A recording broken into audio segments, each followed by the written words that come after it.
todo ano, a Sociedade Brasileira de Nefrologia coordena no Brasil a campanha do Dia Mundial do Rim. O objetivo desse trabalho é chamar atenção para os cuidados de prevenção, diagnóstico e tratamento das doenças renais. Para falar desse assunto, eu estou recebendo hoje aqui no programa a nefrologista da Santa Casa de Misericórdia de Goiânia, Beatriz Silva Carvalho, está conectada com a gente. Doutora, bom dia, seja muito bem-vinda. Bom dia. Então, doutora, queria que a senhora começasse explicando para a gente quais são as principais doenças renais que existem.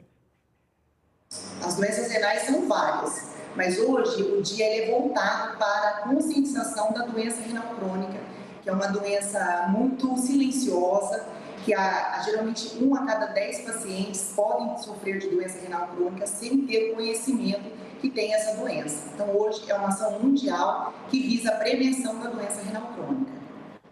Pois bem, doutora, e de que forma essa doença atinge esse órgão tão importante para o nosso corpo? Explica para a gente o que é a doença renal crônica.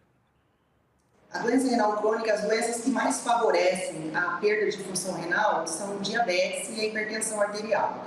São doenças onde o paciente pode evoluir com perda da função renal e muitas vezes não sentir sintomas. Então, a gente acaba evoluindo para, muitas vezes, até o tratamento de hemodiálise. A senhora já mencionou que essa doença ela é silenciosa. Quando a gente consegue, então, fazer o diagnóstico, esse diagnóstico ele é feito clinicamente, existem exames, quais são os primeiros sinais que aparecem que a gente precisa se atentar? Os exames de triagem, são creatinina, são exames feitos no sangue, dosagem de creatinina, um exame simples de urina e uma ultrassonografia renais. São exames de triagem, onde através desse a gente consegue fazer um diagnóstico bem precoce da doença renal crônica e começar a trabalhar na prevenção e adiar o máximo possível a perda da função renal. E tem como prevenir essas doenças, doutora?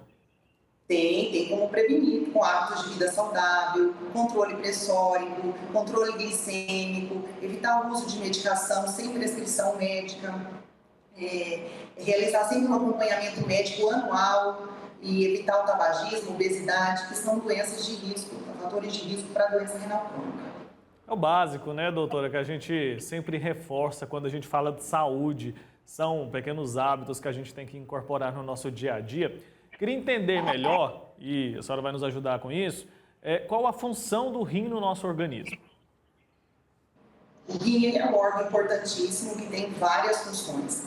Eliminar o excesso de líquido, e nesse excesso de líquido a gente também elimina nossas toxinas, que são as escórias, né?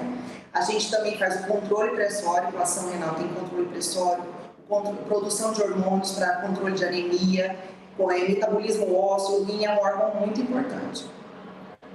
E o tratamento? Quando a gente tem algum problema renal, o tratamento é feito de que maneira, doutora? Ele é sempre cirúrgico ou tem remédio que pode ajudar a gente nisso?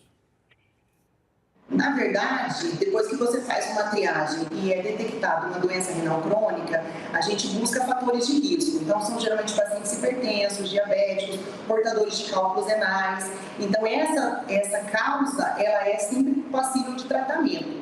Infelizmente, a doença renal crônica ela não tem cura, mas ela tem controle. Então, é feito um tratamento de controle para manter controle de pressão, controle de glicemia e hábitos de vida para que a gente consiga ter o máximo possível de função renal durante essa vida do paciente. Então, só para a gente entender, depois que a gente tem a perda dessa função renal, é possível restabelecer ou nem sempre? Infelizmente, algumas vezes a gente não consegue reverter o dano renal estabilizado. Aí é feito um acompanhamento, a gente tira fatores de risco, a gente tenta remover aquilo que está piorando a função renal, mas o máximo é cura mesmo, infelizmente a gente não tem. E é verdade que existem alimentos que podem ajudar a gente a preservar os rins?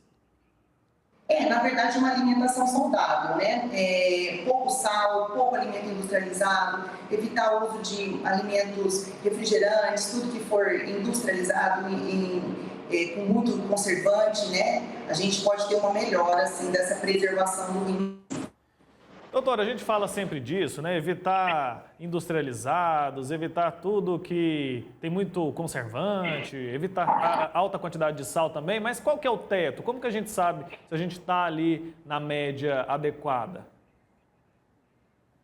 É bom fazer, a dieta tem que ser o mínimo sólido possível, né? A dieta do brasileiro em si, ela é muito exótica, ela tem uma quantidade de sódio exagerada, né? Então, muitas vezes o paciente evolui hipertensão, aí seria interessante fazer um acompanhamento nutricional. Esse paciente muitas vezes é encaminhado para uma equipe multidisciplinar, a nutricionista ajuda de maneira fundamental no controle da pressão através de dieta, uma dieta mais com sódio corrente, melhorando o controle da pressão. Tá ótimo, doutora Beatriz. Muito obrigado, viu, pelo seu tempo aqui com a gente.